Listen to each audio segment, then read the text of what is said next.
From MTN News, this is Montana This Morning. Biden's ultimatum for Israel. I'm Jared Hill with the president's tougher tone in his phone call with Israel's top leader and how it's already leading to action.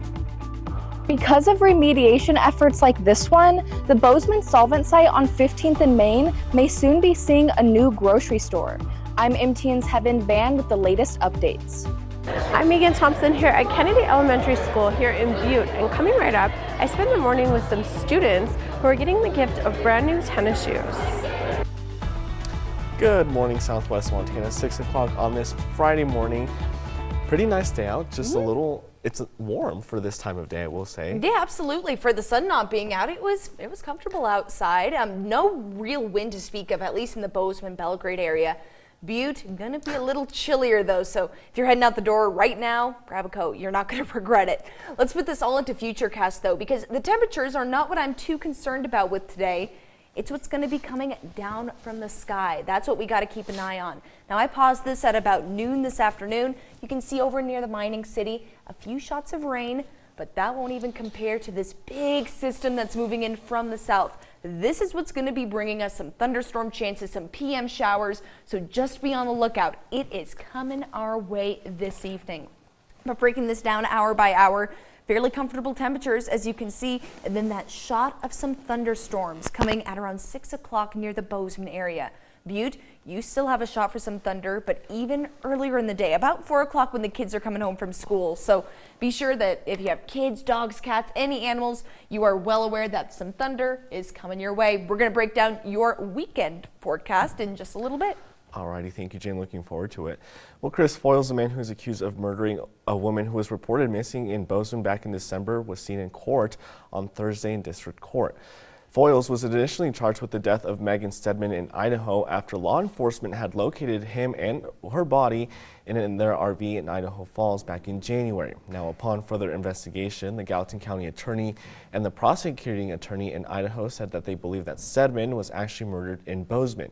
Now, on Thursday, Foyles pleaded not guilty to 6 charges ranging from animal cruelty to tampering or fabricating physical evidence and deliberate homicide. Foyles is set to be seen in court again in June. And a man pleaded not guilty to charges accusing him of using bear spray on officers while they were trying to arrest him in Butte last February. Colby Zier faces felony counts of assault with a weapon and assault on a peace officer, as well as a misdemeanor theft and resisting arrest charges. According to court documents, they allege that Zier sprayed 2 troopers with bear spray during a brief standoff following a car chase with the Montana Highway Patrol at the 1700 block of Elm Street in Butte. One trooper fired his handgun after the incident, but no injuries were reported in the shooting. Zier's $1 million bond was continued and remains in jail. Well, Bozeman's next grocery store might soon be sitting on top of a site that was once heavily contaminated with solvents. Our Heaven Van shows us where that is and where the proposal now stands. This is the remediation system for a once heavily contaminated Boseman solvent site. But because of these remediation efforts, 15th and Main may soon be seeing a new grocery store. It's known as the Boseman solvent site, where Harbor Freight and Hobby Lobby now sit.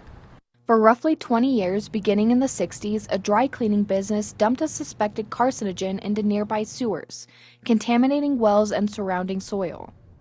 The contamination was discovered in the 80s, and in 2006, CVS Pharmacy Incorporated, which was located in the area, and the city of Bozeman assumed responsibility of all future investigation and cleanup of the site. Soil vapor extraction, or SVE systems, were placed along the old sewer line and underneath Harbor Freight and Hobby Lobby in 2014 to vent any contamination. According to the Department of Environmental Quality, the site systems are operated and maintained 1 to 2 times a month. So is the site safe for construction? The answer, according to the DEQ, is yes.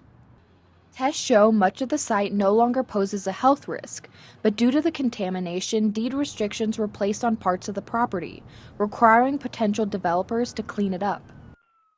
According to the application narrative, the grocery store proposed for the site falls into deed-restricted areas. I spoke with DEQ, and they approved a work plan for maintaining the integrity of remediation infrastructure during any future construction. According to the permit application, Smart Foods Boseman will be a 20,000 square foot grocery store selling foods in bulk. The plans call for adding a new surface detention pond behind the proposed building.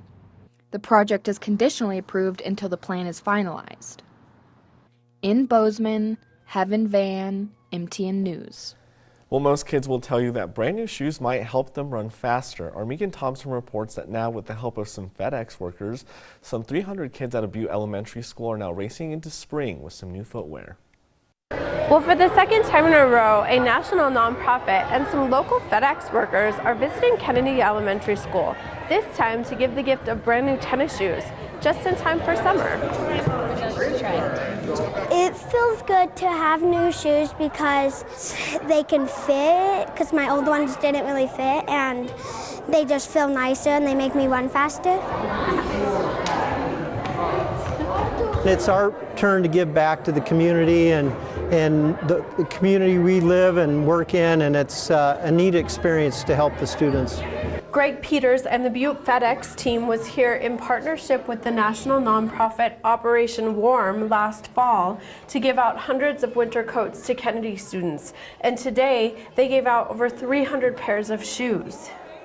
Anytime that they come in and are able to provide for our community, it's just a welcome addition because there's kids that really need this. We can wear new shoes and they're not dirty and you can play with them and stuff, like the nicer and stuff and the better fit. I'll take green.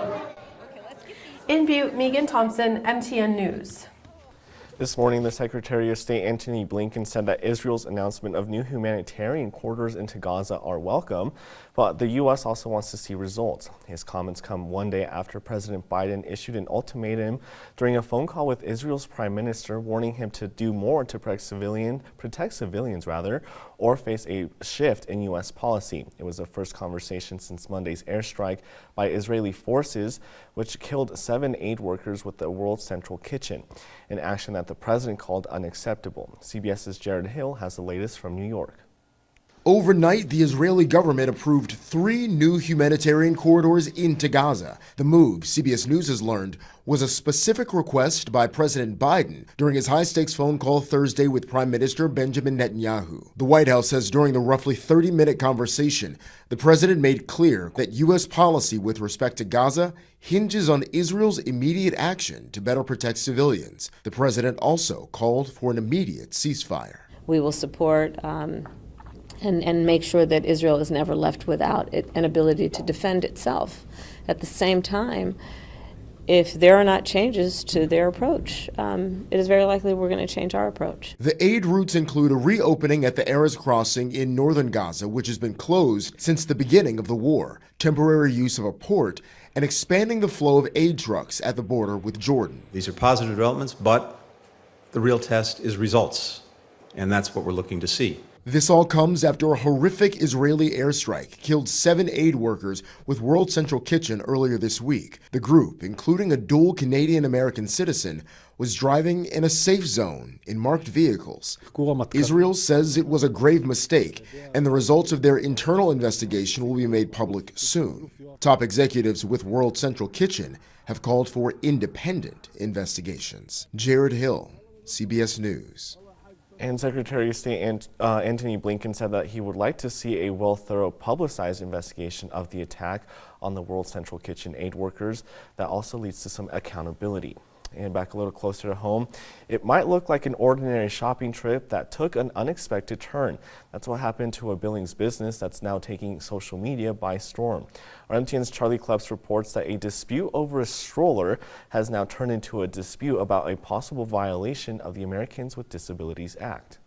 That argument all started with this, a simple stroller which Stones and Bones wouldn't allow inside their store. And that turned into a heated social media debate with one major question in mind. Is this a violation of the ADA?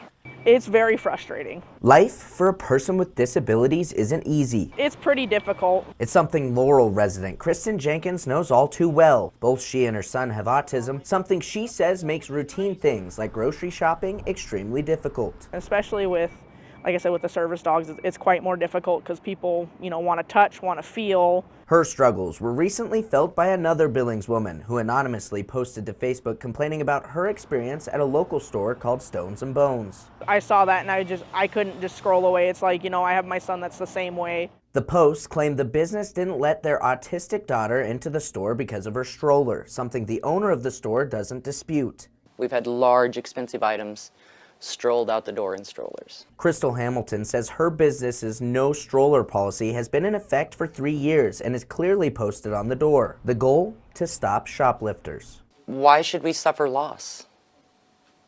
Why can't we protect ourselves from theft and shoplifting? What's less clear is whether that policy may be a violation of the Americans with Disabilities Act. Strollers and wheelchairs are very similar, but they are not the same. Carlos Harmario is the executive director of LIFT, an organization that advocates for disabled residents. He says a stroller would fall under the ADA if it's being used as a mobility device. They are preventing that individual on the stroll from living life to the fullest. However, Hamilton argues this surveillance video proves that wasn't the case. It's not a mobility device, it's a restraint device. The child walks into the store on her own, and Hamilton claims the family never mentioned a disability. She walked in just fine, and her mother stated that they needed to put her in the stroller to keep her from touching things. While she doesn't plan on changing the policy, Hamilton does regret her reaction online. I was angry about the 1-star review. My response was not professional. I could have had a better response. Regardless, some are vowing not to return. I can't support a business that's not going to support the disabled. In Billings, Charlie Kleps, MTN News. Well, if you're looking for a place to grab a beer after work, there are currently 9 breweries within Bozeman city limits. Our Cassidy Powers tells us about the most recent addition to the booming brewery scene here in this week's Out and About. If you just finished up a long day of skiing, biking, or climbing, and you're in need of a refreshing beer, head on over to Opry Brewing, a brand new brewery just off of the Montana State University campus.